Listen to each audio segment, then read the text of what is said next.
how to overcome fear, doubt, and worry. If there's one thing I want you to remember from this video, it's rise to the challenge. If you can do that, you're going to overcome all your fears, your doubts, and your worries. Rise to the challenge. And you can do that in 3 ways. Number 1, you can reframe any fear, doubt, or worry. Reframe it in your mind. Number 2 is to define a bigger cause for your life. And number 3 is to visualize yourself overcoming your fear. Let's go through those 3 things. So number 1, to reframe your fear, your doubt, or your worries means to think differently about it, to language it differently, to speak about your fears or your doubts and your worries in different ways.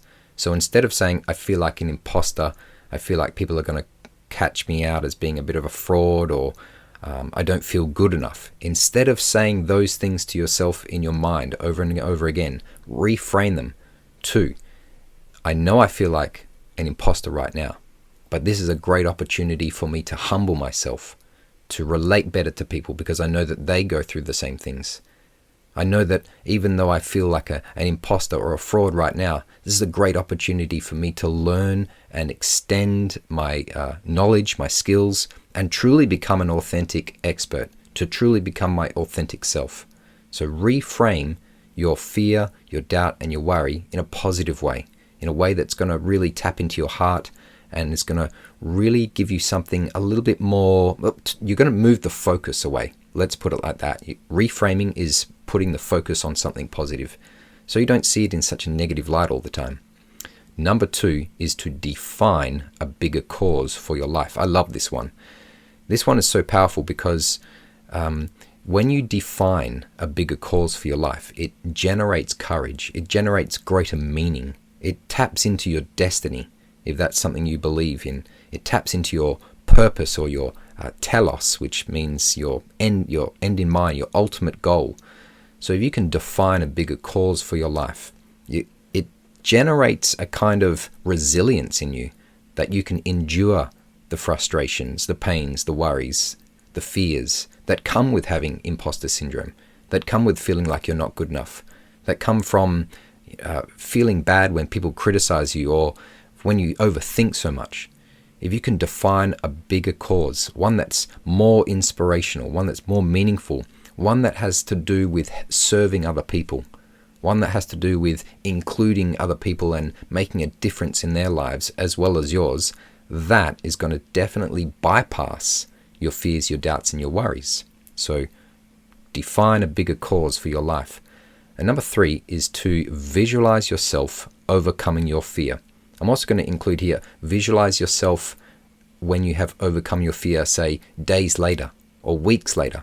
So you're going to, first of all, you're going to visualize yourself going to do the task that you are afraid of doing. Or you might imagine a typical situation where imposter syndrome feelings come up. So visualize that.